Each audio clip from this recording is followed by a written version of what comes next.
Je vais appeler maintenant donc à me rejoindre pour échanger. Tout d'abord Frédéric Cadet, qui est chef de projet mission accompagnement parcours et accès au logement à la Dial, qui est avec nous depuis hier d'ailleurs, qui a participé à beaucoup d'ateliers. Bonjour Frédéric. Gilles Aspinas, qui est adjoint au maire du premier secteur à Marseille, délégué aux affaires sociales et familiales. Manuel Smadja, directeur d'API Provence. Sylvain Rastoin, tout le monde le connaît depuis hier et avant, directeur d'Allotra. Christian Dubois, président de Nexity Non-Profit. Et Robin Hamadi, directeur de AR HLM PACA et Corse, la délégation régionale de l'USH. Merci à tous d'être là pour discuter. On a déjà dit beaucoup de choses entre les résultats de l'étude plus le film. On va essayer de voir un peu comment ça se passe véritablement sur le terrain. Peut-être d'abord la carte d'identité de vos différentes structures. API d'abord, Manuel, rapidement, 2500 logements. Vous nous refaites la carte d'identité avec un micro, Manuel, ce sera plus pratique. Bah oui. Puis on écoutera l'accent du coin en plus, c'est bien. Ouais. API Provence, donc 2500 logements, toute la gamme du logement accompagné, du très très social au moins social, 250 collaborateurs, un budget de 23 millions d'euros. 50 résidences. Une implantation PACA, une cinquantaine de résidences. Ouais. Et toute la gamme du logement accompagné. Everything. Très bien. Sylvain, Allotra. Allotra. Vous avez un autre micro aussi, hein. Vous n'êtes pas obligé d'économiser sur les micros. Allez-y. Allotra, acteur du logement très social, centré pour son siège à Marseille, mais qui intervient sur tout le département et un peu au-delà sur ses diverses activités.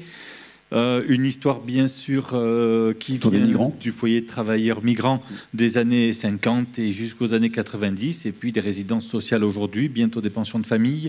Une activité aussi très pointue et précise avec les élus locaux notamment, mais pas que, en matière d'ingénierie sociale et l'accompagnement des publics les plus divers et qui ont la relation la plus diverse avec la notion d'habitat. Les publics habitants dans nos résidences, mais aussi les gens du voyage sur les aires d'accueil, et aussi les divers publics qui vivent dans l'habitat indigne et en bidonville que nous accompagnons avec les collectivités locales. Donc finalement, l'OTRA, c'est toute la palette d'intervention du logement très social au non-logement et à la façon dont on peut y accéder. Et une pension de famille qui ouvrira à Marseille. Et une pension de famille qui va ouvrir en 2023 dans Marseille. On y reviendra dans un instant. Nexity Non-Profit, Christian Dubois. La carte d'identité, donc vous êtes le plus jeune, l'entreprise la plus jeune ici, hein, 4 ans, c'est ça? Oui, 4 ans, c'est ça. Il y a 4 ans, on a créé chez Nexity, groupe immobilier, une structure assez spéciale qui est tournée vers le monde associatif. Le premier partenaire, c'est l'UNAFO depuis le premier jour, le jour de la création, et qui est tournée vers le monde associatif pour porter des projets immobiliers, des résidences sociales, des pensions de famille, c'est notre cheval de bataille, et puis qui mobilise aussi, et c'est le métier d'administrateur de biens du groupe, mobilise le parc privé vacant pour là aussi se tourner vers le monde associatif et faire de l'hébergement de gens en difficulté. Robin m'a dit... C'est vous qui avez le plus de logements à cette table. Combien de logements? Alors de manière indirecte. Oui, évidemment, évidemment, ça va de soi. La RHLM, donc, est un peu plus âgée, donc, a été créée en 1975. Elle regroupe l'ensemble des bailleurs sociaux des 2 régions, Provence-Alpes-Côte d'Azur et la Corse. Donc évidemment, quand on fait le total, ça envoie du bois tout de suite, puisque ça fait 330 000 logements. En fait, on est une petite équipe et notre rôle est vraiment d'animer le réseau des bailleurs sociaux dans les différentes familles, que ce soit des offices publics, des entreprises sociales pour l'habitat ou une coopérative, puisque finalement il y a quelques coopératives dans la région, mais elles sont finalement sous-représentées en volume. On a vraiment 3 axes. Le premier, c'est celui du développement. Donc là, on est clairement dans le sujet avec des objectifs de développement ambitieux et malheureusement, on n'a réussi pas à produire suffisamment de logements pour répondre à toutes les demandes qui existent dans les 2 régions. Le second sujet, c'est le renouvellement urbain, puisque notamment dans la métropole qui regroupe à peu près la moitié du patrimoine HLM de la région. Il y a à peu près 150 000 logements dans la métropole ex-Marseille sur les 300 000 des autres départements de la métropole. Donc l'important, c'est vraiment une nécessité d'apporter des solutions en matière de renouvellement urbain, de résilience patrimoniale. Actuellement, le sujet, et certainement comme beaucoup de personnes dans la salle, c'est le sujet des énergies, donc avec des projections notamment un peu alarmistes sur les budgets des ménages. Et le troisième sujet, c'est effectivement l'accueil et le maintien dans les lieux. Et donc là aussi, on est dans le sujet sur une façon de pouvoir accueillir tout public dans les logements des bailleurs sociaux. Je ne sais pas si vous l'avez dit, 330 000 logements, mais combien de résidences sociales sur ces 330 000 ? En fait, finalement, très peu. Je n'ai pas le chiffre exact. C'est vrai que, mais finalement, c'est trop peu. Les objectifs annuels, d'ailleurs, ne sont que de 4% en termes de développement. Donc, on voit que c'est tout petit. Et finalement, on a réussi à faire que 2% de résidences sociales, en fait, sur les 7 à 10 000 logements dans les années fastes qu'on réussit à construire. Seulement 1 à 2% concernent des opérations d'habitat collectif du type résidence sociale. Donc, en fait, c'est vraiment trop peu. Mais on noue des partenariats pour faire plus. Gilles Aspinas, vous avez 2 pensions de famille sur votre secteur, c'est ça ? Ouais. Vous avez plusieurs micros, donc Sylvain, je vous propose de garder le micro en main, comme ça vous le passez là, on se les répartit. Oui, 2 pensions de famille, c'est ça ? Oui, sur le secteur sur lequel je suis élu, il y a 2 pensions de famille, oui, c'est ça. Des petites structures qui sont très bien implantées dans le quartier, qui sont là depuis assez longtemps, voilà, et qui vivent la vie du quartier et qui permettent du coup aussi aux résidents de vivre la vie du quartier. Alors, on va essayer de comprendre pourquoi, effectivement, les élus peuvent être réticents, pourquoi ça ne marche pas. D'abord, Sylvain, mettons les pieds dans le plat direct. Est-ce que c'est le mot social, finalement, qui fait peur aux élus ? C'est un peu basique comme explication, mais... C'est sans aucun doute le mot social, et c'est pour ça qu'il n'apparaît pas dans les pensions de famille ou dans les maisons relais ou dans les diverses appellations, parce que ce n'est pas l'estampille qu'on a voulu apporter sur ce type d'équipement. Alors bien sûr que ça fait peur, et c'est vrai qu'il y a un vrai travail de pédagogie à faire avec les élus, parce que l'amalgame entre la structure d'hébergement d'urgence dans lequel l'élu et les populations imaginent très vite la horde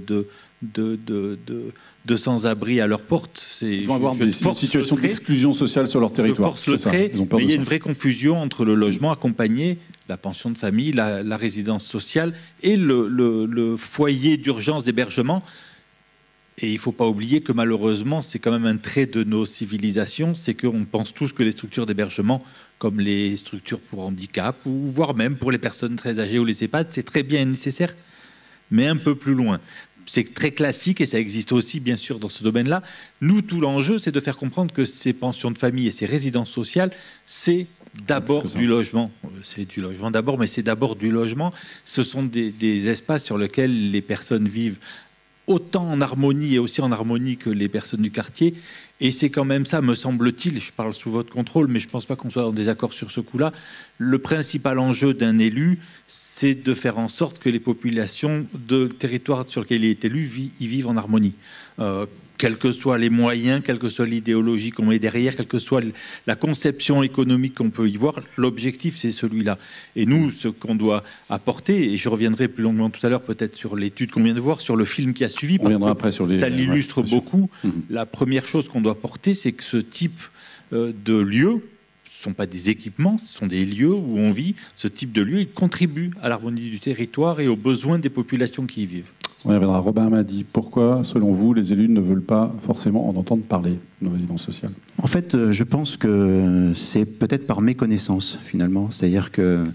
Alors, Monsieur Dubois, tout à l'heure, en parlera peut-être lui-même, mais on a visité une pension de famille il y a quelques semaines à La Ciotat, et c'est vrai qu'il a coutume de dire, peut-être le dira-t-il tout à l'heure, je ne voudrais pas lui voler son intervention, c'est dès lors qu'on fait venir un élu dans une pension de famille... On y reviendra, parce que ça fait partie effectivement de la pédagogie, mais juste d'abord sur le constat, c'est quoi le problème, en fait ? Ils ont peur de quoi ? Oui, mais effectivement... De la misère, Oui, je pense effectivement que le mot social n'est pas forcément porteur dans l'inconscient collectif et dans la façon dont les personnes peuvent faire une campagne électorale. Donc, maintenant, je pense que dès lors qu'on réussit à... Et d'ailleurs, on voit bien les réussites qui ont été montrées dans le film sont vraiment de nature à promouvoir ce type d'établissement. Et Carole Koch, que je vois dans la salle tout à l'heure, le disait, effectivement. Dès lors qu'à un moment donné, un élu a bien pris conscience de l'intérêt pour sa commune ou pour sa collectivité de ce type de structure, là après on réussit véritablement à pouvoir développer. Aujourd'hui, les freins, c'est vraiment plutôt la façon dont la première expérience qui pourrait se faire sur la commune pourrait à un moment donné être un échec. Ce qui du coup serait vraiment terrible pour tout le monde, pour les résidents en premier, pour les voisins, et puis pour le projet dans son ensemble, et pour l'essor que finalement ça ne réussirait pas à produire.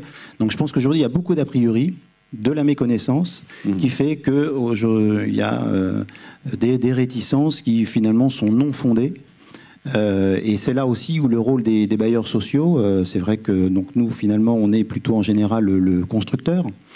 On met en gestion par des professionnels qui savent effectivement gérer. Vous allez un peu sur les solutions, mais on y reviendra tout à l'heure. Je reste sur les constats pour l'instant. Christian Dubois, vous, en termes de chiffrage, à quel point vous constatez que les élus sont un obstacle aujourd'hui pour vous? Est-ce que vous avez des affaires qui sont refusées? Est-ce que vous les quantifiez? Oui, bien sûr. On porte à peu près 80 projets en France depuis 4 ans. On porte aussi 45 refus. Donc 45 opérations. Sur 80 en plus de 80. En plus des 80, 45 refus. Où il y avait des terrains identifiés, maîtrisés, des associations volontaires et des élus qui nous ont dit pas de ça chez moi. De façon élégante, c'est un petit peu moins Et en plus élaboré, les arguments, c'est quoi?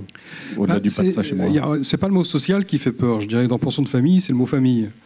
Et il faut tout de suite, et on a appris, parce qu'au début je ne comprenais pas pourquoi ça bloquait tout de suite, en fait. Parce que quand un promoteur immobilier privé vient parler de pension de famille à un élu, il est un peu surpris quand même. D'habitude, c'est plutôt les associations qui viennent lui parler de ce genre de projet. Mais j'ai compris que les oreilles se fermaient assez rapidement parce qu'on prononçait le mot famille. Et donc aujourd'hui, on explique que famille, c'est la famille recomposée. Enfin, voilà, c'est un ensemble de célibataires qui fait famille. Et ça, je crois déjà que c'est important. C'est un joli nom pour une famille. Moi, je le défends très fortement. Mais attention à la perception immédiate de l'élu qui peut bloquer là-dessus. Donc oui, 45 projets, c'est plus de 1000 logements quand même quand on en parle avec nos amis de la Dial. Ça fait à chaque fois, on se dit quel dommage. En fait, on ne reviendra pas sur ces projets-là, malheureusement. Après, on essaye de faire de la pédagogie auprès des élus.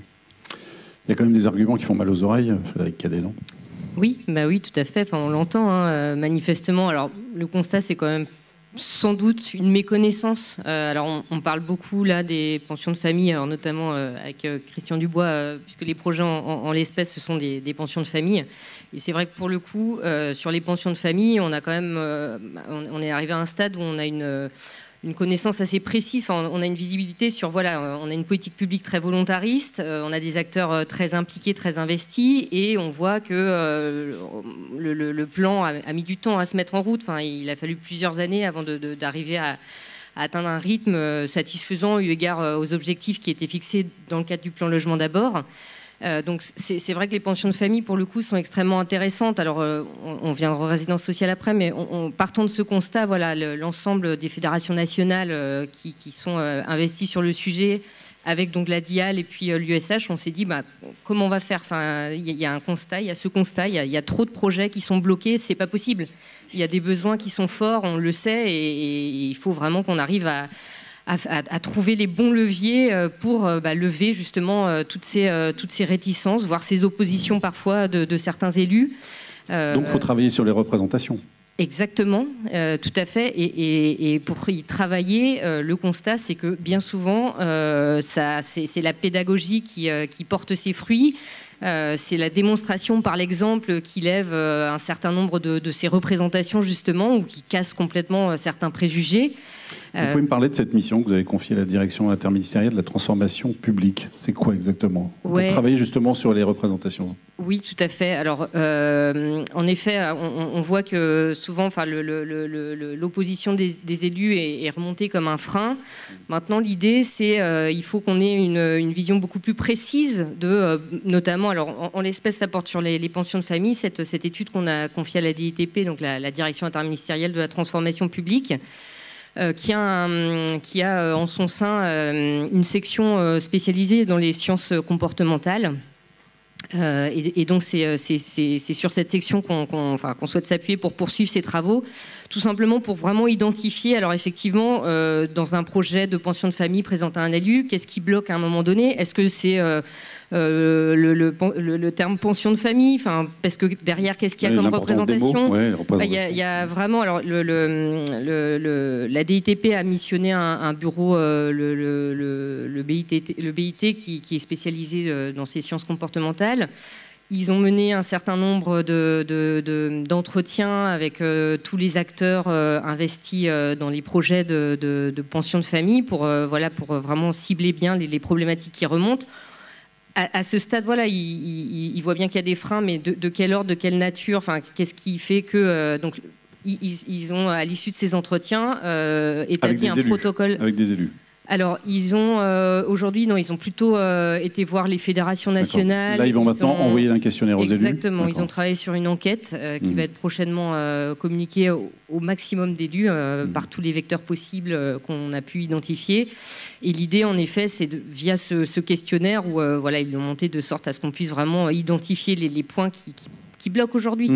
Mais vous en ferez quoi de cette étude derrière ? Ça peut mener à la construction d'outils ? Bien sûr, l'objectif, clairement, oui, bien sûr, c'est de construire des outils, c'est de poursuivre un certain nombre d'actions qui sont aujourd'hui bien engagées vers les élus. Enfin, on parlera peut-être de la Semaine nationale des pensions de famille, mais voilà, en effet, oui, c'est de poursuivre et d'arriver à enrichir notre outillage, nos supports, enfin là, en l'occurrence, l'étude d'impact socio-économique est un formidable support pour les porteurs de projets qui vont pouvoir aller en mairie demain, qui ont des arguments chiffrés, scientifiques presque, si on peut dire, qui ont des exemples très concrets.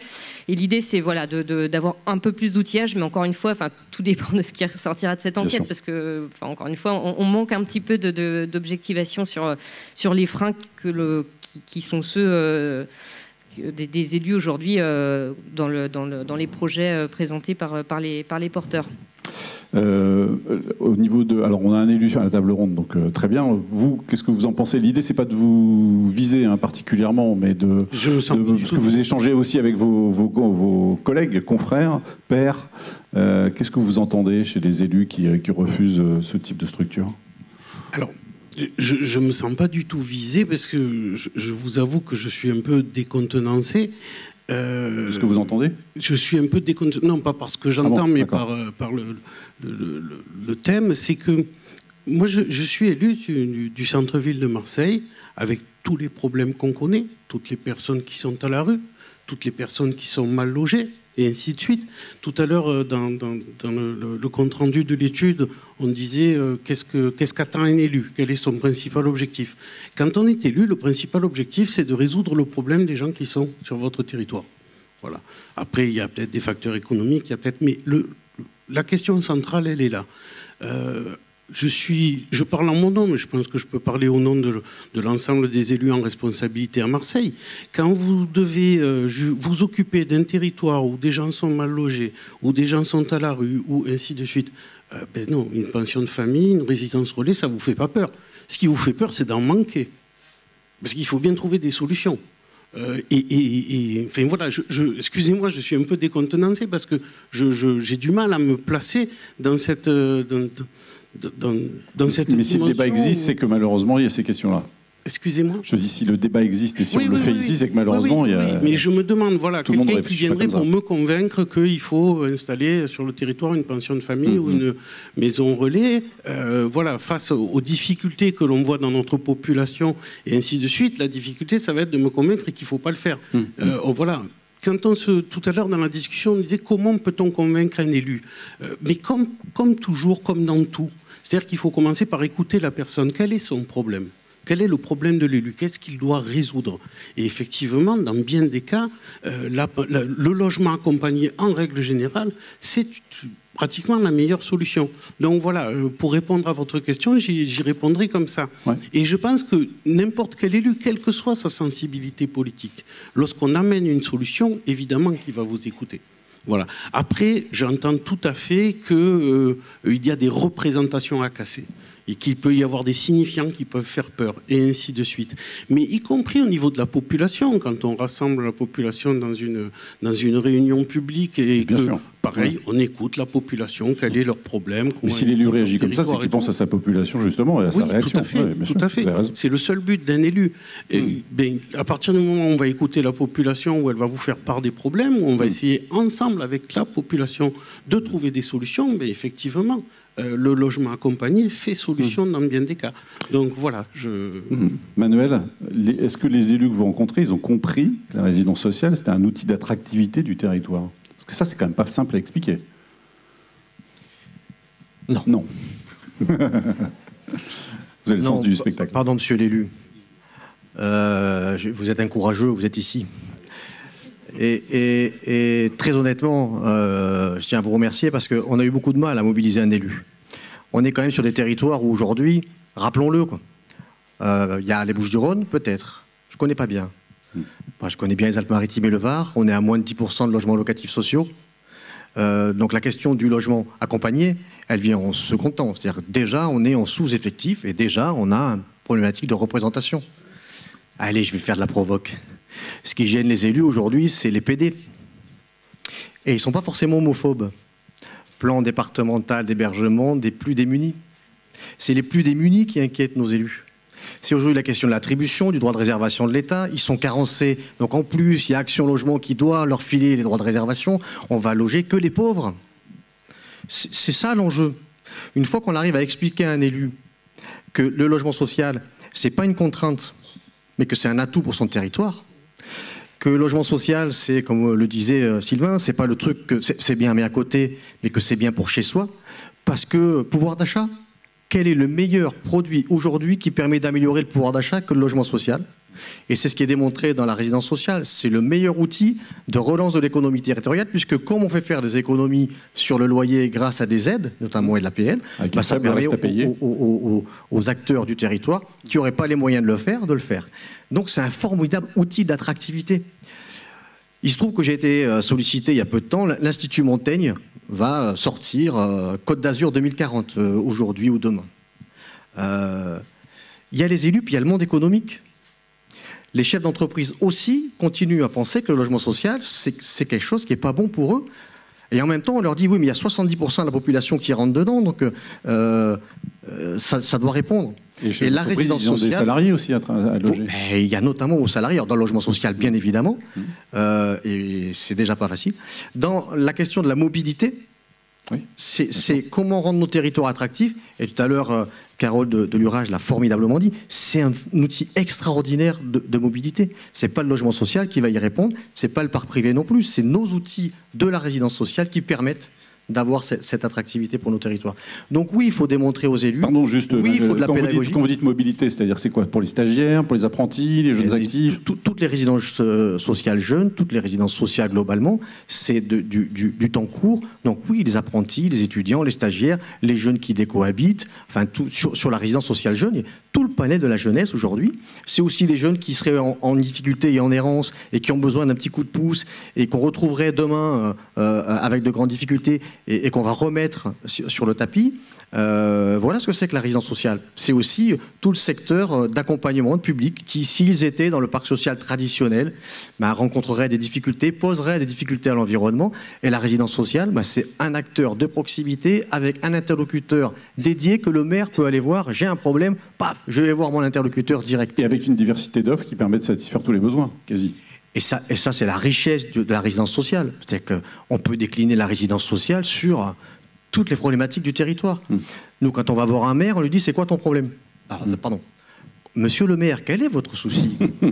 Quel est votre intérêt? La spinasse, quoi. On écoute le besoin. Comment peut-on y répondre? Vous voyez, on essaye de s'adapter. Voilà. Après, dans un second temps, on se tutoie et on se tape dans le dos. Mais le projet social et le projet d'établissement, c'est un outil qui permet de répondre à tous les enjeux du territoire. Et ça, c'est extraordinaire. C'est un outil magique, la résidence sociale. Ça commence quand, le besoin d'un maire, Robin Abadi? Effectivement, je pense que...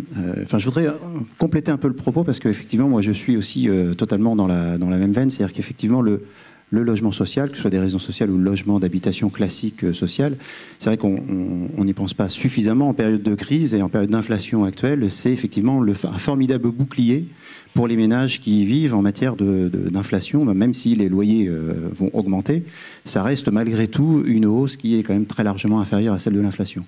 Mais il y a aussi un deuxième effet de produire du logement social pour une commune, notamment pour un maire, que ce soit aussi de la résidence sociale, c'est que ça permet aussi d'avoir des nouveaux consommateurs de services et de biens sur la commune. Donc c'est vrai que ça fait aussi tourner l'économie locale, l'économie communale. Donc ça c'est très important et c'est aussi des classes qui peuvent se remplir parce que des enfants sont présents sur le territoire. Mais c'est aussi, et c'est d'ailleurs une étude que la RHLM va bientôt pouvoir diffuser, c'est aussi bon pour la planète de faire du logement social puisque ça évite les mouvements pendulaires entre le domicile et le travail. Et c'est vrai qu'il y a un impact non négligeable de pouvoir produire en masse dans les villes qui disposent de services. Donc effectivement, il y a la question de la mobilité, il y a la question aussi des transports. Et je pense qu'il y a le sujet de la région. Il y a le sujet des métropoles et il y a le sujet peut-être un peu spécifique de la ville de Marseille. Donc c'est pour ça peut-être qu'il y a quelque chose d'assez spécifique. Et d'ailleurs, il y a les états généraux du logement la semaine prochaine de la ville concernant spécifiquement pour le logement. Donc je pense que c'est un peu un cas particulier dans la région et peut-être même au niveau national. Le besoin d'un maire, pour répondre à votre question, je pense que sur le sujet de la résidence sociale, et notamment lorsqu'il s'aperçoit que dans sa commune, il y a un véritable besoin, comme c'était d'ailleurs précisé par le représentant de la ville de Marseille, l'élu, c'est qu'à un moment donné, pour pouvoir apporter une réponse sur des personnes qui seraient en difficulté de logement, que ce soit d'ailleurs des jeunes actifs qu'on a pu voir, ou des personnes qui finalement sont totalement en rupture, on voit qu'à un moment donné, il a, entre guillemets, une patate chaude entre les mains et qu'il va bien falloir qu'il trouve une réponse. Donc c'est à ce moment-là où il se tourne vers ses interlocuteurs peut-être un peu naturels, que sont les bailleurs et les associations. Il pense à vous quand même spontanément. En fait, quand ça devient très voyant finalement, ou que ça devient... Ce que vous nous dites brutalement, c'est que c'est quand la misère est visible qu'on se décide. J'ai un peu, malheureusement, alors même si je suis encore relativement jeune, j'ai plutôt constaté au travers de ma carrière que c'est souvent le besoin visible qui, à un moment donné, faisait naître l'action. Et c'est vrai que, par expérience, un élu qui finalement... alors, évidemment, il y a des personnes qui sont en responsabilité et qui ont vraiment des projets proactifs d'endiguer un certain nombre de phénomènes de paupérisation de la population et qui sont déjà dans des dynamiques très volontaristes sur le plan social. C'est pas forcément ce que j'ai rencontré au travers de ma carrière de plus répandu, mais comme c'était précisé juste avant, dès qu'un élu est confronté finalement à la misère humaine ou à un certain nombre de dysfonctionnements et de besoins très criants, qu'il se met en mouvement et là, il retrouve en face de lui ses acteurs traditionnels, ceux du monde associatif, les bailleurs sociaux, plutôt pour la partie maîtrise d'ouvrage et l'association plutôt pour la partie gestion. Et c'est vrai que en général, ça se couronne de succès dès lors qu'il y a une impulsion de l'élu pour résoudre un problème local. Sylvain, s'adapter aux caractéristiques locales, ça vous semble être un basique, incontournable. Est-ce que vous pouvez pour répondre peut-être aussi, vous appuyer sur un exemple très concret aussi ? Oui, alors c'est incontournable. On répond aux besoins d'un territoire, d'une population, donc c'est évidemment incontournable. Sinon, ça ne peut pas fonctionner ni pour le gestionnaire et ça ne peut pas être accepté ni par l'élu ni par la population. C'est forcément en connexion avec un territoire. L'exemple très concret, c'est celui que nous ébauchons en ce moment. C'est pas une structure qui existe, mais elle va exister sur un territoire des Alpes dans lequel on souhaite implanter avec un partenaire une pension de famille, sur lequel la mairie nous dit mais moi je veux pas avoir des gens qui arrivent des grandes villes, Gap, Sisteron ou Manosque, où je vais. C'est pas cela mon public. Moi mon problème c'est les populations âgées qui sont dans leur maison alpine et qui ont des escaliers comme ça, les maisons sont trop grandes, c'est des passoires thermiques, elles n'ont plus les moyens d'y rester. Mon problème c'est les jeunes qui quittent la famille et dans notre village, et dans notre canton et dans notre vallée, il n'y a pas de logement locatif. Donc elles partent. Et c'est ça notre problème, c'est pas les publics d'ailleurs, on va dire. Ailleurs étant le bout de la vallée. Et la réponse qu'on fait, effectivement, on va adapter la pension de famille, on va y adosser une petite résidence intergénérationnelle qui sera destinée aux jeunes qui sont en mal de logement locatif sur le territoire, aux plus âgés qui ont du mal à se maintenir sur leur logement, mais qui ne veulent pas du tout quitter leur village, leur territoire, leur canton. Et finalement, on va mutualiser les deux pour pouvoir créer une réponse qui répond aux besoins d'un territoire global et d'une population globale du département et aux besoins que pose le législateur et la politique publique. Et on répond aussi aux besoins d'une population et on facilite l'intégration d'une structure de taille modérée sur un territoire spécifique. Ça, c'est vrai qu'il faut qu'on puisse faire preuve d'inventivité, d'adaptation et de réponse, parce que le souci de l'élu, c'est pas une excuse, c'est pas un prétexte, il est bien réel. Il a des problèmes réels avec sa population auxquels mon projet net, sec de pension de famille répond pas tout à fait. À nous d'inventer la vie qui va avec, comme disait l'autre il y a quelques années. Manuel, vous avez un exemple, vous aussi, de votre côté, un peu sur le type de Sylvain, de communes qui viennent vous voir, qui ont un besoin, mais vous, en écoutant bien, en étant très à l'écoute, justement, vous l'avez un peu modifié. Ça vous est arrivé? Oui, enfin, ouais. On a travaillé. Il y a une anecdote. Un maire, une petite commune sur le voyant pays, qui a accueilli le site de IBM. Comme ça, les locaux le connaîtront, les autres non. Il y a une petite école d'infirmières. Et il est carencé, donc il a l'obligation de faire du logement social. Et il s'est dit, bah, tiens, l'étudiant, c'est bien. Donc il nous rencontre et il nous dit, bah, voilà, j'ai un projet, je vais faire un programme de 100 logements étudiants. 100 logements étudiants dans cette petite commune de 4-5 000 habitants, même pas. On se dit, bouh, un peu loin de tout, mais il y a son école d'infirmière. Et il me dit, oui, parce que moi, je vois bien, mes petites infirmières, c'est un cas théorique, et une pure fiction. Je verrais bien mes petites infirmières prendre leur petit vélo électrique en blouse blanche et partir de votre résidence étudiante pour aller vers l'école d'infirmière. On a l'image. Voilà, on avait tous l'image, on a compris son fantasme. Et on s'est dit, oui, mais alors 100, ça fait beaucoup quand même. Peut-être qu'il n'y a pas 100 vélos électriques. Et on a retravaillé le projet avec lui. Finalement, comme tout élu du territoire, à un moment, il y a une question de bon sens. Et on l'amène petit à petit, et la résidence sociale, il n'en a jamais entendu parler. Il ne sait pas ce que c'est. Et nous, on lui dit, oui, mais attends, à côté, il y a la zone industrielle, une des plus grosses de Nice, il y a des jeunes actifs, il y a des problèmes d'apprentissage, il y a des problèmes d'employabilité, il y a quand même une ligne de bus directe, c'est pas ta commune, mais ah oui, ça c'est pas mal. Et puis, il y a son adjoint qui est artisan, on lui parle d'apprentis, et il dit, ah oui, mais moi j'ai des apprentis, en fait, sur la commune, ces petites communes, il y a plein de petites boîtes, espaces verts, plombiers, etc. Ils essaient d'avoir des apprentis, mais ils n'arrivent pas à les loger, donc ils n'arrivent pas à les employer. Et on dit, bah, nous, on a une réponse, résidence sociale. Et puis, on va jusqu'au bout, et on lui dit, mais sur ton territoire, il y a un village historique, il doit y avoir des seniors un peu paupérisés qui ne vivent pas bien dans leur logement parce qu'il y a l'escalier. On aurait peut-être la possibilité, dans le projet social, il y a le truc intergénérationnel, il a les yeux qui brillent, et est-ce qu'on ne pourrait pas loger quelques seniors? Et en plus, il se trouve, comme c'est une école d'infirmières, peut-être que dans le projet social, les infirmières pourraient accompagner, d'un point de vue médical, non avoué bien sûr, les seniors. Et là, ça y est, il commence à se projeter. Et aujourd'hui, on a validé, alors, dernière étape, on a convaincu l'élu, on a répondu aux enjeux du territoire, vraiment, on a un produit. Il va falloir qu'on arrive à convaincre la DETS locale, parce qu'un projet social de ce type-là, il va falloir que nous développions d'autres atouts pédagogiques et d'innovation. Auprès des administrations. Auprès de l'administration, pour que ce projet-là, qui est un vrai projet de territoire, mais qui ne rentre pas complètement dans tous les clous. Donc on a un petit bout en logement étudiant, un petit bout en résidence sociale, elle va être un peu intergénérationnelle. Voilà, ça ne rentre pas dans tous les clous, quoi. Ouais, il va falloir faire preuve d'intelligence collective. C'est des bons exemples, ça, Frédéric. C'est très parlant.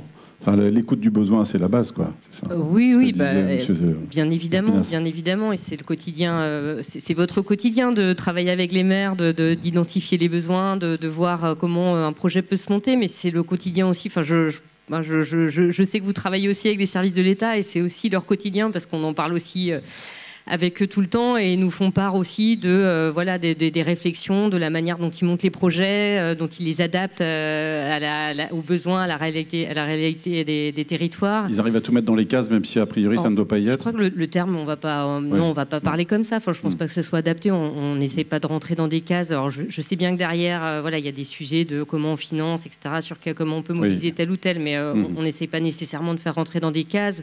Il y a quand même une comment dirais-je, une capacité d'adaptation d'adaptation de chaque projet à chaque besoin de territoire. Alors après, effectivement, ça peut être compliqué, c'est sûr. Mais en tout cas, de ce qu'on constate, des échanges qu'on peut avoir, on voit qu'il y a vraiment des solutions qui sont trouvées, qui sont pensées collectivement avec l'ensemble des partenaires. C'est le sur-mesure, finalement. Il n'y a pas de recette unique, il n'y a pas de recette miracle. Sans doute pas. Enfin, mais là-dessus, je pense que voilà, ceux qui œuvrent au quotidien sur les territoires le savent qu'effectivement, enfin, encore une fois, tout part des besoins qui sont identifiés localement.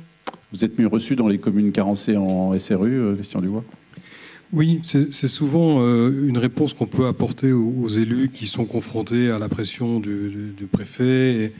Et comme ils ne connaissent pas bien ce que c'est qu'une pension de famille, c'est souvent une bonne réponse. On est écouté là-dessus. C'est une bonne approche. Hein, Oui, très honnêtement, je passe beaucoup de temps à aller rencontrer les élus des communes carencées. Et je suis globalement plutôt bien reçu, même si politiquement, ce n'est pas toujours les gens les plus favorables. Hein, ils sont souvent dans une posture vis-à-vis du monde du logement social.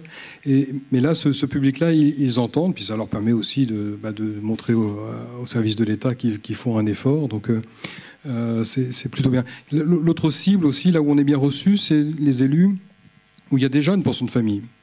J'ai le plaisir demain matin d'inaugurer une pension de famille à Arles, avec Adoma, votre adhérent. Et on a 3 projets de pension de famille sur la commune d'Arles. Et en fait, je m'aperçois que tous les élus dans lesquels il y a déjà une pension de famille sont tous favorables à en avoir une deuxième ou une troisième, suivant la taille de la commune. Ça aussi, c'est une vraie piste que moi je prends comme piste de développement pour aller convaincre, parce qu'il n'y a pas besoin de les convaincre. Alors après, il faut essayer de les faire parler ces élus, là aussi, aux autres. Hein, et on travaille en ce moment avec notamment Action Cœur de Ville, sur toutes ces villes moyennes. Essayer de faire parler les élus qui ont des pensions de famille pour qu'ils expliquent à ceux qui n'en ont pas encore, voilà, qu'en fait, ça pose pas de problème. Une pension de famille, c'est plutôt un bon voisinage. Une pension de famille, alors, il faut l'expliquer, il y a beaucoup de pédagogie. Et la pédagogie, c'est aussi les visites. Moi, je passe mon temps toutes les semaines. Il y a, grâce à tous nos partenaires des associations, on fait visiter des pensions de famille, alors aux collaborateurs de Nexity pour qu'ils sachent bien en parler, tous les développeurs, et puis aux élus. Hein, on l'a fait, y compris à la ville de Marseille très, très récemment, parce que pour construire aussi une pension de famille, il faut aussi construire.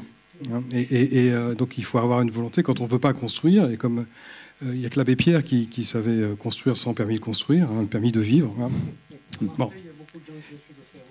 Voilà. Et donc, mais j'ai réussi à emmener les élus de la mairie centrale et visiter la pension de famille de la Ciotat qu'on citait tout à l'heure. Et ça a déclenché. Voilà, j'ai obtenu des permis de construire très récemment.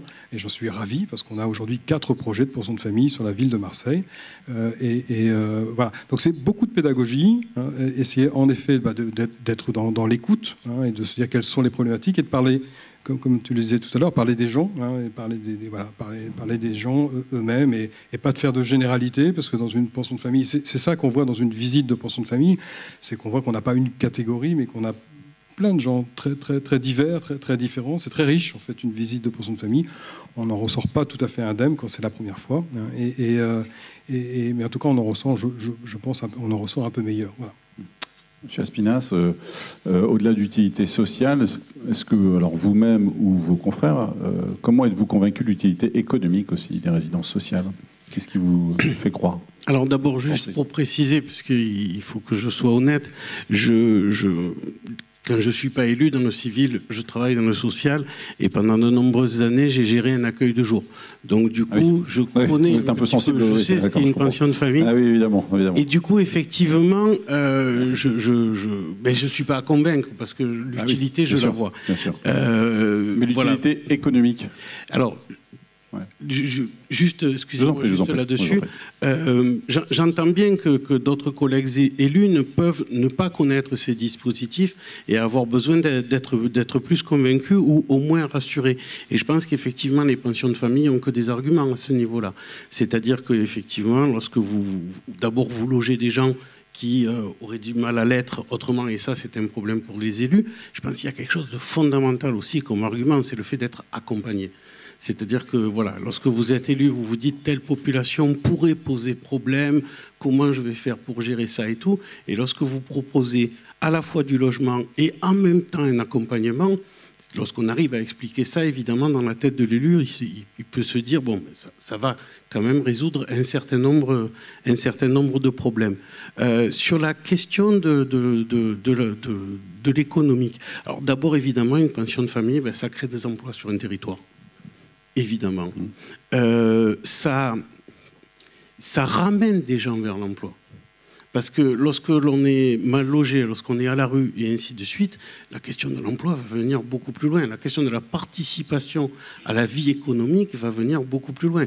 La première démarche pour pouvoir être employable, même si je trouve ce mot vraiment pas intéressant, c'est d'abord du coup de pouvoir rentrer le soir chez soi, pouvoir vivre décemment et ainsi de suite.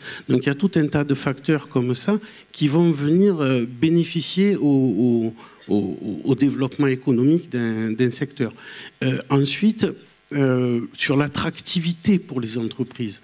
Alors, à Marseille, je pense que vous aviez raison, on est une situation un petit peu particulière parce qu'on a été tellement carencé, la situation est tellement dramatique qu'on voit les choses différemment.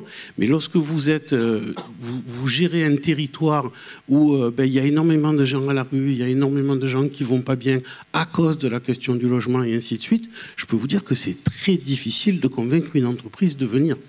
Voilà. Et donc résoudre les problèmes du territoire et des gens qui sont sur ce territoire au début, à la base, ça va permettre après de pouvoir présenter un paysage qui va beaucoup plus donner envie à l'entreprise de venir. Et ça, je crois que c'est fondamental. On le vit beaucoup dans certains quartiers de Marseille où non, les entreprises ne veulent pas venir parce qu'on a une réputation et un paysage urbain qui ne leur donne pas du tout envie. Et effectivement, résoudre les problèmes par l'intermédiaire des pensions de famille et ainsi de suite va indirectement, mais fondamentalement, aider au développement économique du territoire. Sylvain, quels arguments vous déployez pour convaincre de l'utilité, de l'impact économique ? Alors, d'abord, on a longtemps été un peu en difficulté pour avoir des arguments objectifs, qui ne soient pas simplement l'expression d'une conviction qu'on a tous, dont on est sûr, mais qui reste une conviction. Et l'élu, il a aussi besoin de certitude et d'être un peu au-delà de la conviction. On a été souvent un peu en difficulté, et depuis quelques années, on commence à travailler mieux sur l'observation qui est faite. Et l'étude qu'on nous a présentée tout à l'heure, par exemple, c'est un véritable outil de présentation qui présente beaucoup d'avantages. D'abord, il donne des pistes très concrètes. Économiquement, des chiffres très précis d'effets de levier. Et puis il aborde, je trouve, et c'est un peu courageux parce que c'est pas évident à faire et c'est très précieux pour nous, il aborde un sujet qui est là aussi de l'ordre de la conviction, qui est celui du coût évité. On a passé notre vie, les acteurs associatifs, engagés, etc., à essayer de convaincre les décideurs que notre intervention et l'action sociale, elle évite terriblement de coûts, mais à un moment, et c'est l'investissement effectivement, mais au moment de dire oui, mais quoi, combien, en quoi exactement, au-delà de votre conviction qu'il y a des coûts évités, de quoi on parle ? Comment on convainc l'ASE de l'importance d'accompagner des jeunes jusqu'à l'entrée en résidence jeune parce qu'il y a un coût évité qui est la misère des jeunes et puis toute cette future vie de non-citoyens, etc. On ne sait pas le chiffrer, tout ça. Et là, on a tout d'un coup une étude qui nous place sur ce chemin-là, qui dit, mais il y a réellement des coûts évités. Ces coûts, on sait les chiffrer, on sait les évaluer. Et là, on a un vrai argument. Donc, premier outil de réponse, c'est utiliser des outils comme cela pour être plus pédagogue, plus précis, mieux répondre aux besoins. Mais vous êtes allé jusqu'à quantifier la consommation que représentent vos logements. C'est en tout cas le travail qu'on réalise, qu'on essaye de faire effectivement et qui est fait aussi grâce à l'UNAFO, parce que c'est ce qui ressort du chiffre sur cet impact socio-économique, c'est que dans le coût que rapporte effectivement une résidence sociale, parce qu'elle rapporte aussi, pas un coût, mais un produit, un bénéfice pour le territoire. Il y a aussi effectivement ce que produit le logement en termes d'activité économique, en termes d'impact positif sur le territoire. Il faut qu'on le fasse, qu'on puisse l'objectiver et le présenter. J'ai toujours beaucoup de regrets là-dessus, mais Christian, vous parliez de ces 45 échecs. On en a vécu un douloureux il y a à peine un an. Dans Marseille, un territoire voisin du vôtre, ce n'était pas le vôtre, je vous rassure, où c'est le simple claquement de doigts d'un élu qui a fait capoter un projet qui était nickel. Petite pension de famille neuve intégrée avec le soutien de Nexity où on allait dessus. Et l'incompréhension, parce que quand, Christian, vous avez fait le travail de pédagogie, mais malheureusement, on y est allé trop tard, on n'a pas été, nous, assez réactifs, le coup était parti, c'était trop tard. Pourquoi il a claqué des doigts ou des dents, en l'occurrence, plutôt? Il a claqué des dents ou des doigts ou je ne sais quoi, mais en un simple claquement, en tout cas, le projet a capoté. Et on ne peut pas taxer cet élu, que je ne citerai évidemment pas, de ne pas être concerné par la chose publique ou sociale ou par l'intérêt de son territoire, etc. C'est de la pure méconnaissance sur un territoire où on n'aurait pas pu imaginer qu'on soit à ce niveau de manque de connaissances. Donc c'est vrai que ce boulot pédagogique, l'utilisation de ces outils qu'on nous a présentés aujourd'hui, le fait d'intégrer, nous, les arguments, la nécessité d'ouvrir nos structures, c'est ce que disait Carole dans le film, considérer et rappeler que les acteurs présents, c'est d'abord des citoyens du territoire qui consomment, qui votent, qui vivent, qui s'expriment, etc., qui produisent des choses. Ça, c'est un travail que nous, on doit complètement métaboliser dans notre façon de présenter ça aux décideurs locaux, aux élus, pour leur faire comprendre, pas pour les convaincre, pour leur faire comprendre parfois ce bénéfice qu'ils ont à soutenir des projets. Frédéric, vous vouliez réagir ou Christian? Non, je voulais dire aussi que les habitants d'une pension de famille votent. Et c'est peut-être un sujet aussi à raconter aux élus, parce que les gens, à chaque fois qu'on fait une inauguration de pension de famille, on sent c'est plein de générosité, enfin c'est plein de bonheur pour les gens qui sont là. Et si l'élu s'accapare la paternité de la pension de famille, et c'est bien volontiers de lui accorder, ce sont aussi des électeurs. Qu'est-ce que permet la visite de la pension de famille, par exemple, par un élu ou Manuel? Qu'est-ce qui concerne le plus? C'est l'accompagnement, cette dimension accompagnement qu'ils ne soupçonnent pas? Alors, il y a la dimension accompagnement, mais il y a je me souviens le premier jour, le jour où on a signé une convention avec l'UNAFO, je signais ce jour-là avec le ministre un accord, une convention avec la DIAL et avec l'ANA, et on avait invité Julien de Normandie, qui était ministre du Logement à l'époque, visiter une pension de famille qui était gérée par la Fondation Abbé Pierre en région parisienne. Et ce que m'expliquait le ministre qui découvrait un peu ce que c'était qu'une pension de famille, et sa surprise, il y est resté 3 heures parce qu'il a voulu rencontrer les gens, et il était surpris de voir qu'il y avait des gens qui travaillaient dans une pension de famille, qu'il y avait des gens de tout horizon, des gens souffrants, des gens en bonne santé, des gens... et c'est très divers. Les 20 ou 25 résidents de pension de famille ont une grande fierté, évidemment, d'être chez eux. C'est tout le sujet des boîtes aux lettres. Quand on rentre dans une pension de famille, on commence par voir les boîtes aux lettres, parce que dans nos résidences privées, on essaye de cacher au maximum aujourd'hui. Là, on les met, c'est un sujet de dignité. Mais c'est surtout la diversité, de s'apercevoir qu'en fait, il y a des gens... Quand on parle des gens de la rue, c'est une chose. Quand ils sont à la sortie du Super U et qu'on ne les regarde pas, ou qu'on détourne nos regards, on ne sait pas très bien comment faire. Quand on prend le café avec eux sur la grande table familiale de la pension de famille, qu'on s'aperçoit qu'on a plein de sujets communs, en fait, on est tous des êtres humains qui se ressemblent. Voilà, ça change le regard d'un ministre, d'un élu, de n'importe qui, je crois. Donc c'est assez essentiel. Et c'est vrai que les associations, alors c'est du boulot pour faire visiter une pension de famille. Je remercie toutes les associations et beaucoup des partenaires qui sont là, parce que je sais que c'est un gros travail de préparation.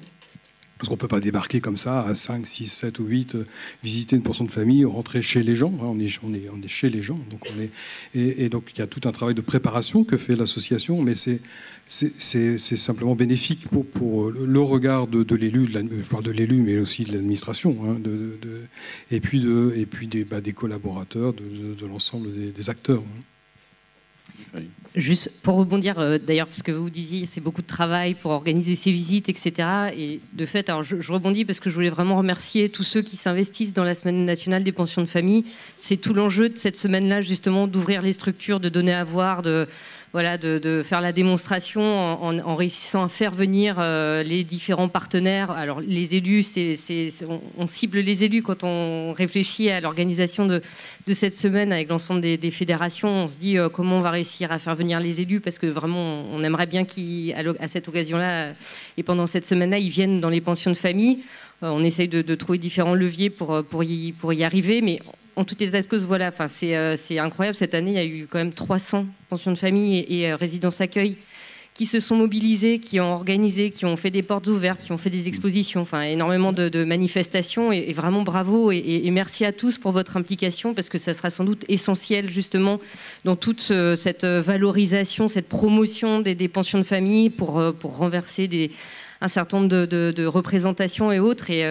Voilà, donc n'hésitez pas, d'ailleurs, si on a lancé une petite enquête de satisfaction, n'hésitez pas à nous faire des retours parce qu'on voudrait, ça va devenir un rendez-vous annuel, ça l'est, ça le restera, et on veut l'améliorer tous les ans. On est à votre écoute pour voir comment on peut encore mieux l'organiser. Et vous avez mis plus de moyens cette année, dans la communication notamment. Avec l'UNAFO, on travaille vraiment pour essayer de trouver des nouveaux outils. Alors, notamment, il y a eu des petites vidéos très courtes cette année où justement on a ciblé vraiment les élus. Alors pour le coup, investis et porteurs et motivés pour voilà, parce que un des leviers, bien évidemment, c'est aussi de travailler sur les élus qui parlent aux élus. Finalement, c'est les meilleurs ambassadeurs, clairement. Donc l'idée de ces petites vidéos, c'était interroger des élus un peu partout en mettant en avant les arguments qui, eux, les avaient fait soutenir, porter un projet de pension de famille pour que ça puisse faire écho à d'autres élus qui pourraient voir ces vidéos.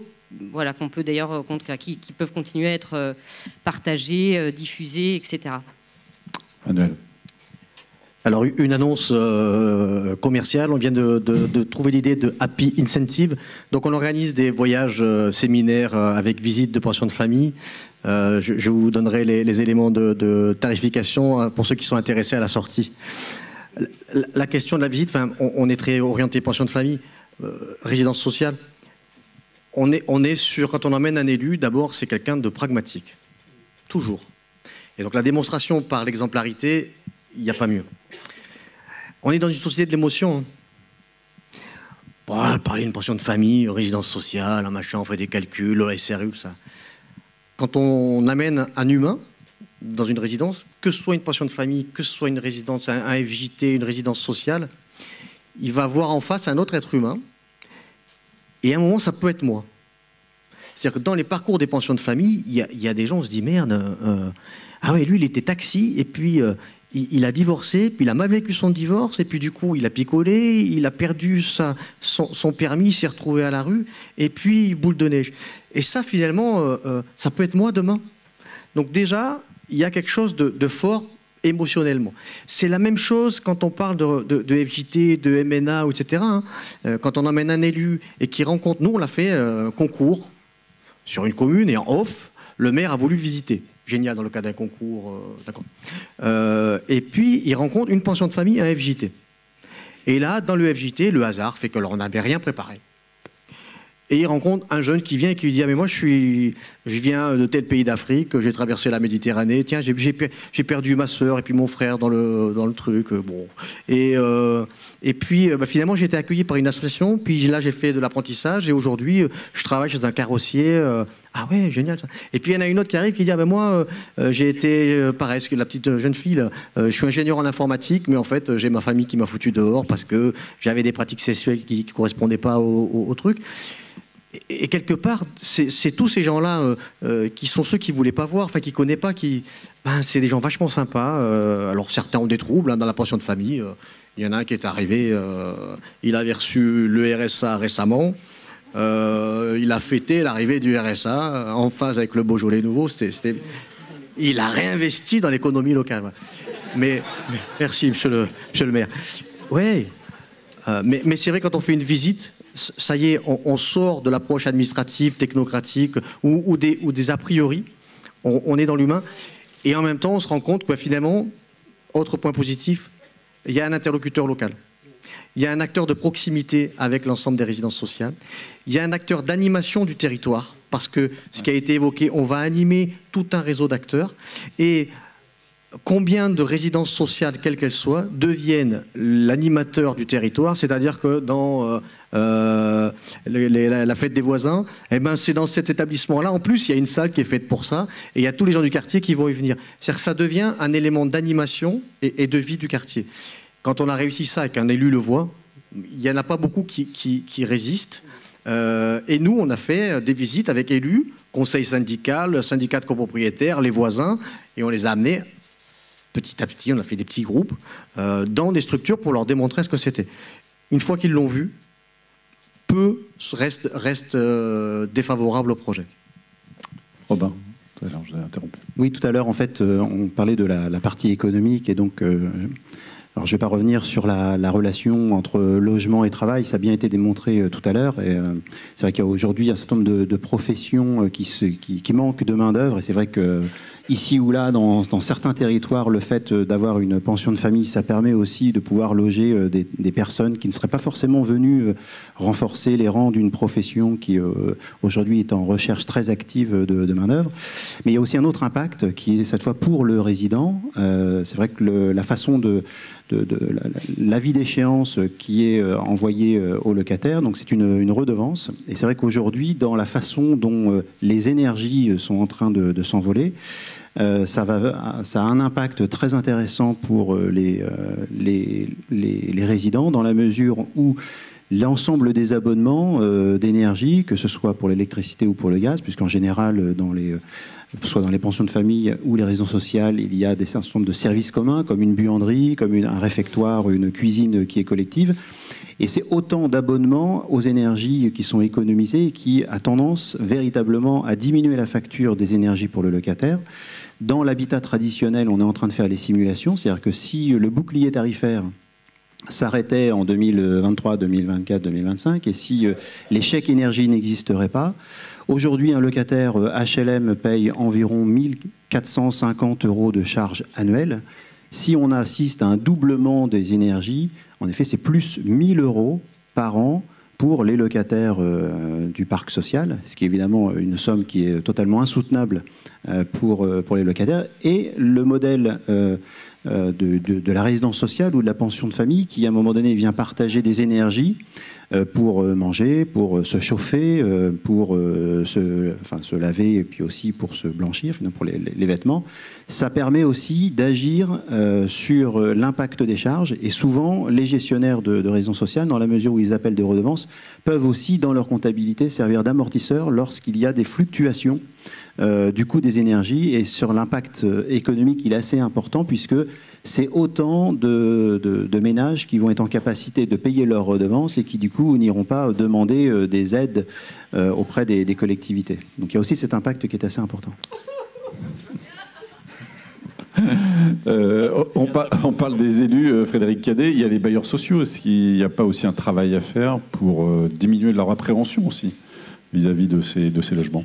Oui, alors, et c'est pour ça d'ailleurs que c'est important pour nous aussi de partager ces réflexions, ces actions avec l'USH qui représente les bailleurs sociaux et qui est complètement partie prenante, notamment de l'organisation de la Semaine nationale des pensions de famille. Donc oui, en effet, alors il y a des bailleurs sociaux aujourd'hui qui sont extrêmement bien outillés. Hier, il y avait 3F Résidences qui participaient à une table ronde, donc il y a des bailleurs qui ont même internalisé des services totalement dédiés à la construction de résidences sociales, de pensions de famille, etc. Donc des bailleurs qui, pour le coup, vraiment maîtrisent le concept, maîtrisent le montage opérationnel de ces structures. Donc mais il y a aussi beaucoup de bailleurs de taille plus petite qui n'ont pas les moyens de développer une expertise dédiée en leur sein au montage de ces opérations-là. Donc oui, bien sûr, c'est important aussi de travailler ce partenariat. Mais là-dessus, l'USH est très allante, et d'ailleurs ils mènent actuellement ils sont confiés une mission aussi à un bureau d'études justement pour réaliser un guide qui sortira, je pense, en 2023 sur tout le logement adapté et qui a également cette visée pédagogique dont on parle là, mais qui s'adressera pour le coup spécifiquement aux bailleurs sociaux pour mieux les embarquer.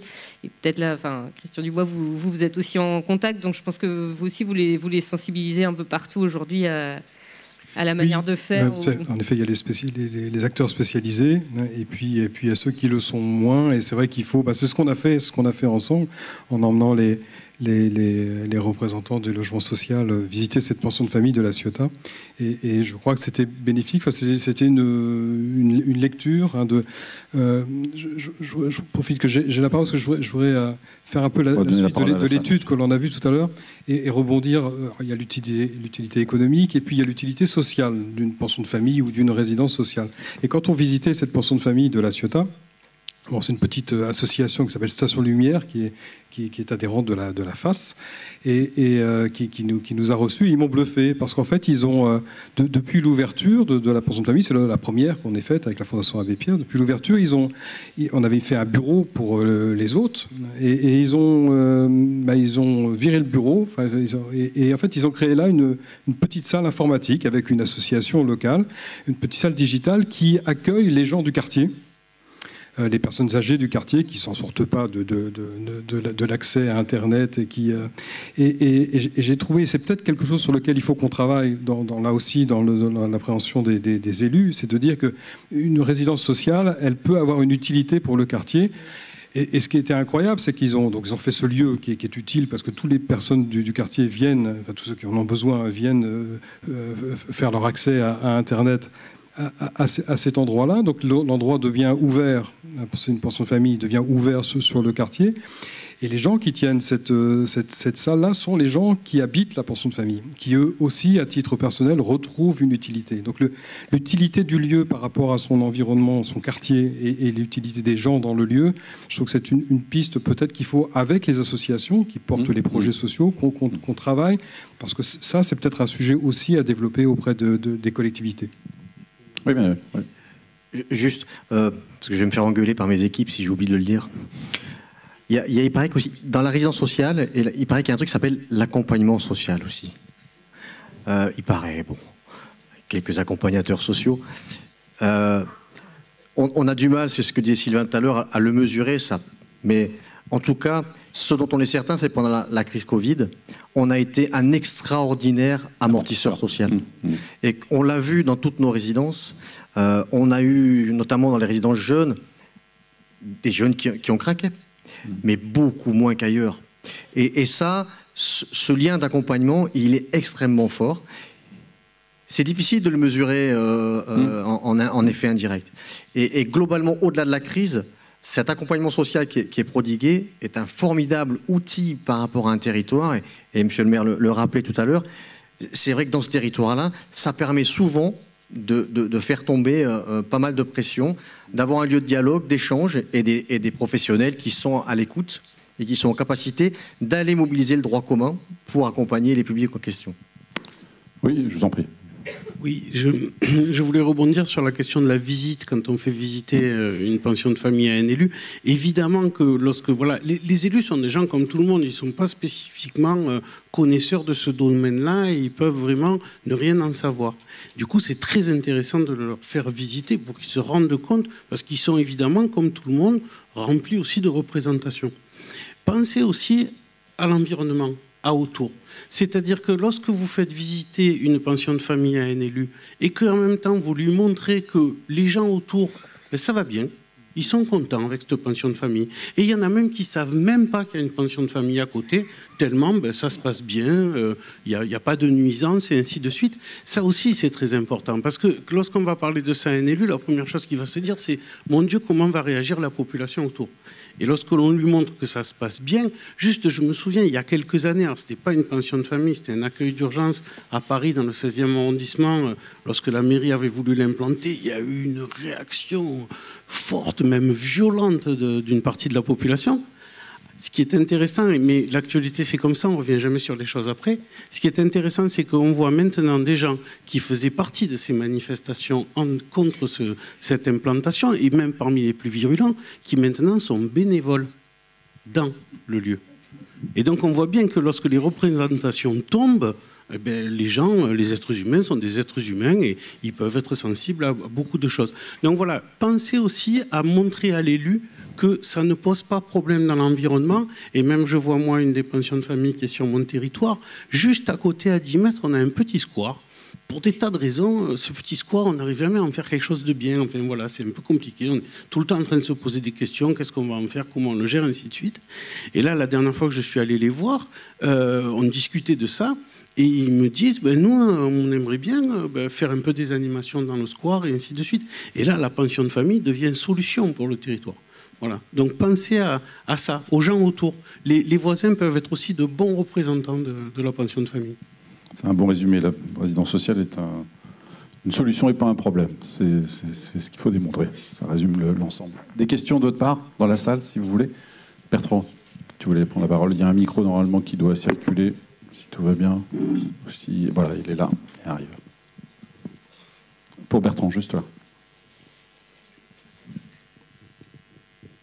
Merci pour vos témoignages. On a finalement quand même beaucoup parlé de pensions de famille qui sont une sorte de résidence sociale.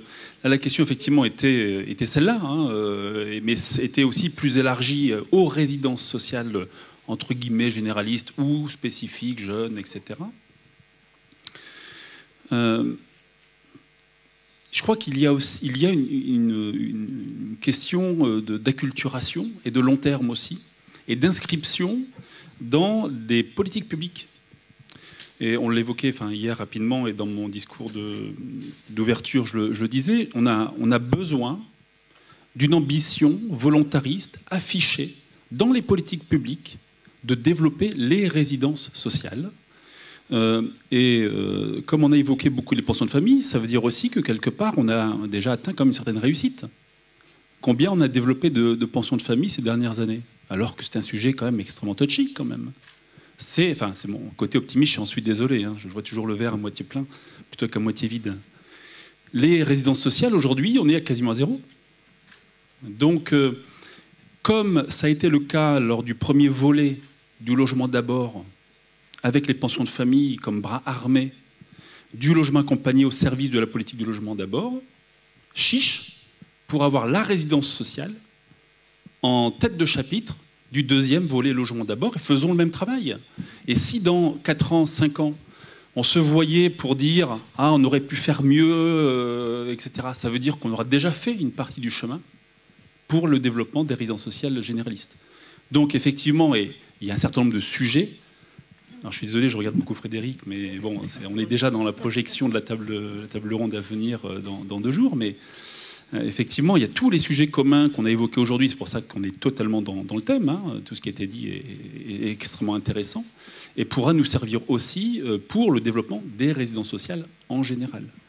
Et je terminerai plutôt sur une anecdote. La résidence sociale, quel est le bon terme? Bon, effectivement, il y a une question de sémantique, il y a une question de pouvoir déstigmatiser. Et donc on se dit, résidence sociale, pour les élus, c'est compliqué, le social, etc. On a apporté un projet de restructuration d'un ancien foyer de travailleurs en résidence sociale dans le Dunkerquois. Et quand, fiers de notre coup, on présente, parce qu'on a enfin réussi à lever tous les obstacles locaux, à boucler un plan de financement, on est fiers d'aller voir les résidents pour leur dire, on va avoir une bonne nouvelle, on va vous proposer une nouvelle résidence. À la fin de la présentation du projet, un résident s'est levé et dit, monsieur, il y a quelque chose que je ne comprends pas, puisque depuis tout à l'heure, vous parlez de résidence sociale. Mais on n'est pas des cas sociaux. Donc la déstigmatisation, c'est effectivement à destination du grand public, etc. C'est aussi à destination de nos personnes logées. Enfin, des personnes logées, pardon. Oui, pour répondre à cet objectif de programmation, il y a bien sûr l'ambition qu'on attend de l'État, dans le cadre du logement d'abord, pour inscrire la résidence sociale et toutes ses déclinaisons dans un vrai plan d'attaque. Moi, je pense qu'on a aussi, en lien avec les élus, de le traduire dans les PLH et d'inscrire dans le PLH une programmation spécifique sur ces produits adaptés, avec de l'accompagnement et qui répondent aux enjeux du territoire. Et je pense que c'est aussi très important parce que ça permettrait, dès le départ, de mettre des objectifs quantitatifs dans ces documents de programmation. Sylvain et Frédéric ensuite. Oui, je m'inscrivais dans cette logique de programmation que tu soulevais, Emmanuel, effectivement.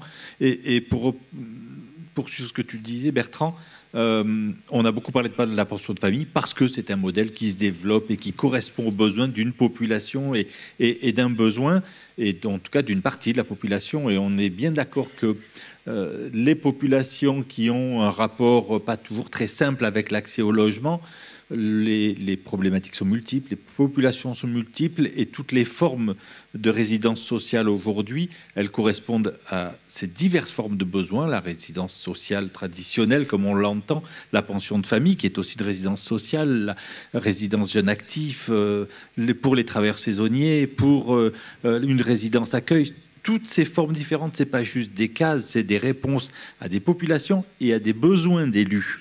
Donc c'est là où on doit effectivement entendre dans cette programmation et laisser s'exprimer dans cette programmation des PLU les besoins des populations et des territoires en matière économique, sociale, etc. Parce qu'on offre toute cette palette de réponses. Ce que je veux simplement vous dire, c'est que, outre la pension de famille, pour chaque problématique des publics correspondent des réponses spécialisées, ouvertes sur l'extérieur, qui répondent à des besoins et qui sont la bonne réponse au bon niveau de difficulté auquel doivent faire face les publics. Voilà.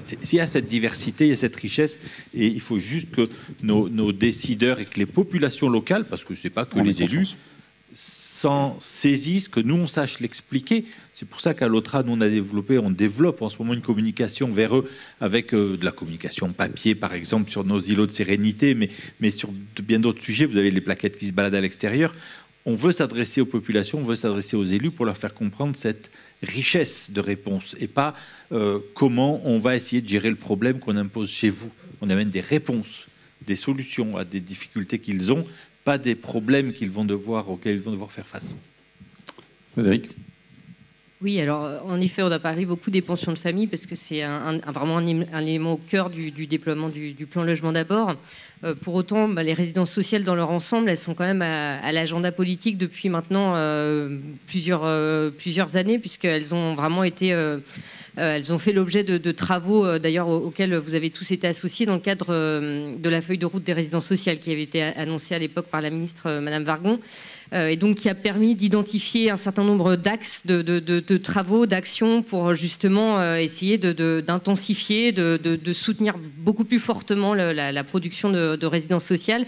Et d'ailleurs, le document, enfin les travaux qui ont été menés par la CET et ADICO s'inscrivent dans la feuille de route des résidences sociales, puisqu'ils répondaient justement à cet axe, comment mieux les valoriser, comment mieux porter le produit auprès des élus, etc.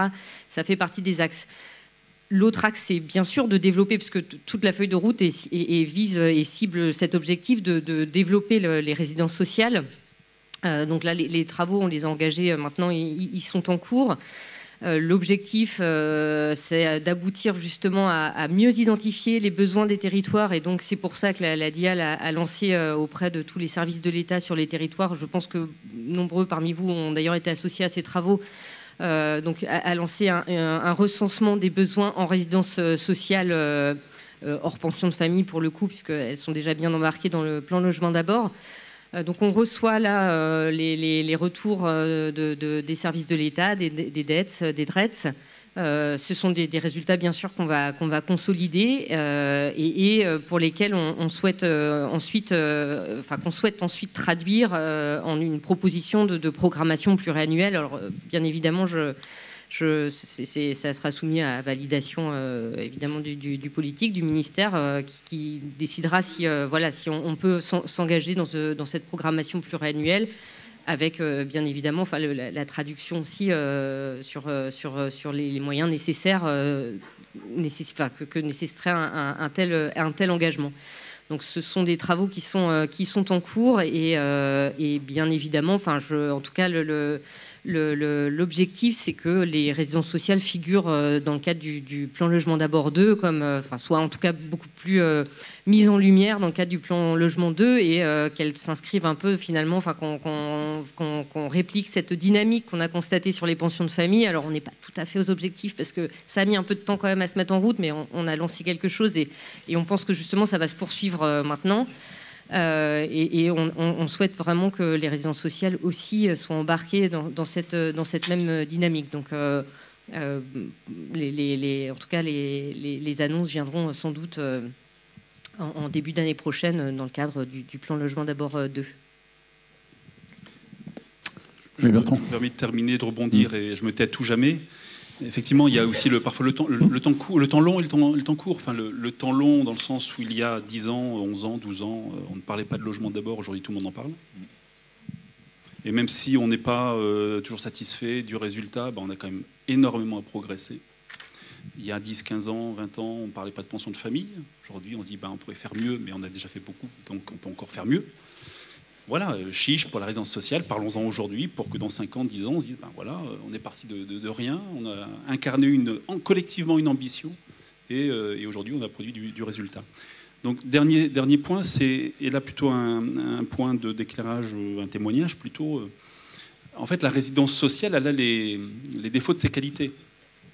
Et quand on vient expliquer aux collectivités, aux élus, qu'on essaie de convaincre que c'est un outil formidable, qui répond, qui a une certaine plasticité, élasticité, qui peut loger de la personne qui rencontre de grandes difficultés, enfin des difficultés sociales, qui ont besoin de rebondir avec un logement tremplin, etc., jusqu'à un actif en mobilité qui n'a besoin que le temps d'un logement. Eh bien, le temps d'avoir fini la phrase, on a perdu souvent l'élu, quoi. Donc, la qualité de la résidence sociale, qui est sa souplesse, qui est son adaptabilité, etc., peut en faire aussi une difficulté quand on vient rencontrer un élu.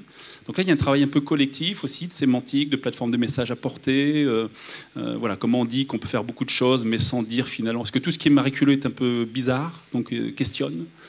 Et donc, il y a un gros travail, mais là, je pense aussi à l'Union à faire tout ce travail collectivement autour de comment on explique ce qu'est la résidence... je sais pas, nous on l'appelle en tout cas chez Areli résidence de logement temporaire, pas résidence sociale volontairement. Donc il y a tout un travail là à faire collectivement là-dessus. Témoignage, question, si vous voulez, avant qu'on conclue.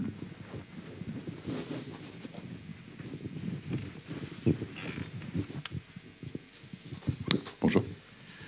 Oui, bonjour. Abdel Edaoui, directeur d'une structure qui gère des habitats jeunes à Bordeaux, Jeunesse Habitat Solidaire. J'aurai une intervention en fait sur 2 points. Le premier, c'est l'étude, finalement. Et l'étude, elle est assez fondamentale. On y a participé également dans la lecture d'un habitat jeune intégré à une résidence sociale, Cité des métiers à Pessac notamment. Et dans les échanges que nous avions avec monsieur Vincent Horry-Viller, c'était intéressant parce que c'est comment on vient signifier finalement nos actions. Et la première lecture, elle est la lecture économique, donc la lecture de l'immédiateté. Elle est nécessaire. Et là, il y a une notion quand même assez importante qui est valorisée, qui est celle du coût évité. Et elle permet la projection, en fait, à proprement parler, donc je ne veux pas le minorer. Ça peut être également un élément argumentaire assez intéressant à destination des décideurs de la puissance publique. Donc cette notion de coût social évité ou de coût évité permet la projection et permet de dépasser, en fait, la situation du moment pour construire l'avenir. Le deuxième niveau d'intervention, c'est tout ce qui s'est dit là, en fait, qui a été très intéressant, très enrichissant, également de ma jeune trajectoire professionnelle. Quoique, à 43 ans, mon épouse dirait « il serait temps que tu te réveilles ». Ceci étant, c'est celui, en fait, de la responsabilité territoriale et du construit social qu'est le territoire. Et nous sommes un acteur, nous sommes des acteurs également de ce construit social également. Et je crois que ça, c'est aussi une notion également sur laquelle il faut insister. Parce que la manière dont nous avons construit, dont nous construisons nos politiques publiques, se base plutôt sur le nouveau management public, pour ainsi dire, donc très orienté sur des outils de gestion privés transposés en fait dans le public, etc. Et on voit qu'on donne davantage, on donne un supplément d'âme, on gère de l'humain, on gère du lien social également, on fait en fait des choses qui mettent en perspective autre. Ça a été dit dans les témoignages de l'élu en disant quand on rencontre une personne, on n'est pas juste sur la donnée froide, on est sur la donnée chaude qui est celle du vivant. Et enfin, je terminerai là-dessus, c'est le témoignage en fait de la jeune femme, de la femme qui est en résidence, qui dit que si je pouvais mourir dans cette résidence, j'en serais heureuse. C'est fabuleux. C'est fabuleux, et sans faire de la négagie, on voit en fait que le logement, c'est la question de la dignité, tout simplement. Et on le voit également dans nos trajectoires intimes, quand on est parent ou pas, dis-moi où tu habites, je te dirai qui tu es ou combien tu gagnes d'une certaine manière.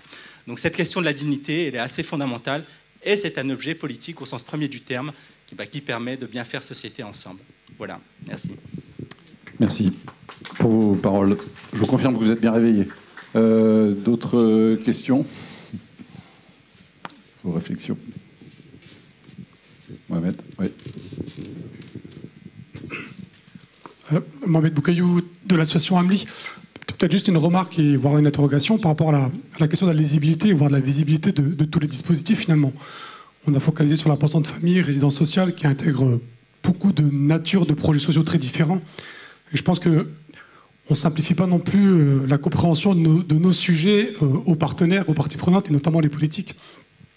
Déjà, quand on les cerne nous-mêmes à différents niveaux dans nos différentes organisations, c'est un sujet. Et de fait, je pense qu'on a intérêt peut-être aussi à avoir des projets sociaux beaucoup plus globaux qui prennent en charge voilà, du jeune, du moins jeune, de l'étudiant, qui peut à la fois être d'ailleurs fragile tout en étant salarié et étudiant en même temps. Donc je pense qu'on a au moins un autre un devoir ou une obligation à réinterroger la résidence sociale au sens même voilà, du projet social, de ce qu'elle intègre et de la disparité finalement des situations qu'on peut prendre en charge. Et puis peut-être pour reboucler sur ce que disait le représentant de la collectivité, sur tout projet, qu'il soit résidence sociale ou pour centre de famille, le temps finit par nous donner raison. C'est-à-dire qu'à partir du moment où on a un opérateur qui fait le job avec ses équipes,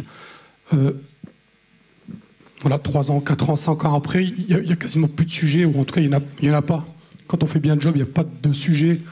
Une fois les difficultés de mise en œuvre du projet surmontées, le temps nous donne pratiquement, en tout cas, j'espère, en tout cas pour nous, c'est toujours le temps nous donne raison. Oui, je vous en prie, Christian.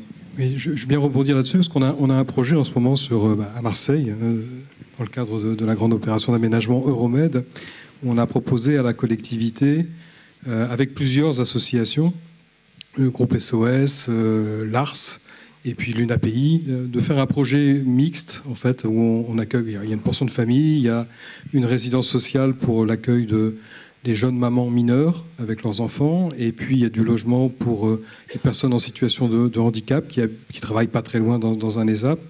Et l'idée sur un foncier qui nous a été dédié, identifié par Euromed, l'aménageur, l'idée c'est de faire un projet là où en fait ces 3 associations, et peut-être une 4e d'ailleurs, serait peut-être le CCAS de Marseille, qui ferait du logement senior en complément.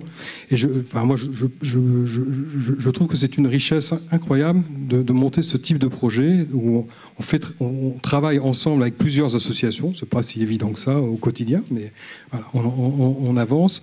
L'intérêt pour l'opérateur, que ce soit le promoteur ou le bailleur social qui va acheter, c'est que c'est un peu plus gros quand même. Hein. Un des défauts, on n'en a pas parlé des pensions de famille, c'est que c'est tout petit. Et donc c'est énormément d'efforts pour faire 20 logements, 20 studios, 20 personnes. Voilà. Là on a dans ce projet dans Remède qu'on est en train de bâtir, il y aura à l'arrivée 80 personnes qui seront hébergées d'horizons très différents.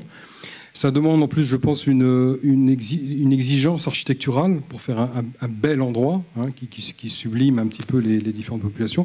Le lien entre ces différents publics, c'est un café social, un café solidaire qui est au rez-de-chaussée et qui va réunir un petit peu tout le monde, avec une crèche aussi dans la rue d'en face. Voilà. Et je trouve que c'est une piste. Alors c'est très, très nouveau pour moi. Je ne sais pas s'il y a beaucoup d'expérience là-dessus, mais on a séduit la collectivité, la mairie centrale de Marseille avec ce sujet-là. Et je dirais qu'on a levé les appréhensions aussi de l'aménageur, parce qu'on a multiplié les quartiers. Alors il ne faut pas tomber on met tous les malheurs du monde au même endroit, hein, non plus. Donc c'est un travail là-dessus, et d'où l'exigence aussi architecturale, pour faire quelque chose de réussi, de beau. Mais je pense que c'est une des pistes aussi dans le développement des résidences sociales à venir. C'est aussi peut-être de mélanger les projets sociaux, les projets associatifs, et d'utiliser un bâti à construire ou un bâti à rénover pour répondre à différents publics. Et la collectivité, je finis là-dessus, la collectivité nous a demandé aux associations d'écrire en fait pourquoi ce projet-là va être plus intéressant qu'une addition de projets. Et ils ont écrit peu plus tard en début de semaine un manifeste là-dessus. Et je trouvais très, très intéressant la façon dont les associations ont exprimé en fait que le rapport, en fait, que tous ces gens en difficulté, en fait, vont s'apporter les uns les autres, des publics avec des difficultés très différentes. Et c'était plein de richesses, en tout cas, dans l'écrit des projets associatifs. Et j'ai hâte de construire ce bâtiment pour aller visiter et pour vivre un peu avec dans ce grand café solidaire. Je pense que c'est certainement une piste de travail. Merci à tous les 6 pour vos témoignages. Merci. Monsieur Aspinaz, vous vouliez apporter un mot de conclusion. Ce sera le mot de conclusion. Ah, c'est gentil, merci. Non, juste, effectivement, il y a quand même une question fondamentale dans tout ça, qui est comment on vit ensemble dans les villes. Les villes sont des lieux de grande densité, où la promiscuité est très très forte entre les gens, et où on a tendance à l'heure actuelle à considérer que l'autre fait problème. l'autre qui fonctionne différemment de moi, l'autre qui n'a pas les mêmes problèmes que moi, il n'a pas les mêmes problèmes que moi, mais du coup ces problèmes me rejaillissent dessus, et ainsi de suite. Et on a tendance à vouloir écarter cet autre, ne doit pas être à côté de chez moi, je ne dois pas le voir, je ne dois pas... Où on va comme ça? À un moment, on ne peut plus faire société, on ne peut plus vivre ensemble. Donc je pense qu'il ne peut y avoir d'avenir que si justement on solutionne ces questions-là. Et les questions que vous amenez sur les pensions de famille et ainsi de suite, c'est exactement ça. C'est-à-dire, vous êtes pris au milieu d'un enjeu politique qui est fondamental dans notre société. C'est que vous cherchez à faire solution. Et on entend bien dans le discours politique souvent... non, il n'y a pas de solution. Donc, ben oui, des fois, on a un peu l'impression de ramer à contre-courant. Mais on s'en sortira que comme ça, que si on trouve des solutions pour chacun. Et chaque fois qu'on trouve une solution pour une partie de la population, on améliore la vie de l'ensemble des habitants de la cité. On réduit les nuisances pour l'ensemble des habitants de la cité. Et ça, c'est un message politique qui est un petit peu compliqué à faire passer dans notre période, parce que, je ne veux pas critiquer, mais il y a quand même des rentes électorales sur le fait qu'on va opposer les uns aux autres. Mais l'avenir, il est là. L'avenir, il est du côté, pas que vous, hein, mais en partie de ce que vous construisez, de comment on vit ensemble à l'intérieur d'une grande ville. Comment est-ce que les uns ne nuisent plus aux autres et comment on fait solution. C'était bien que ce soit vous qui concluez finalement.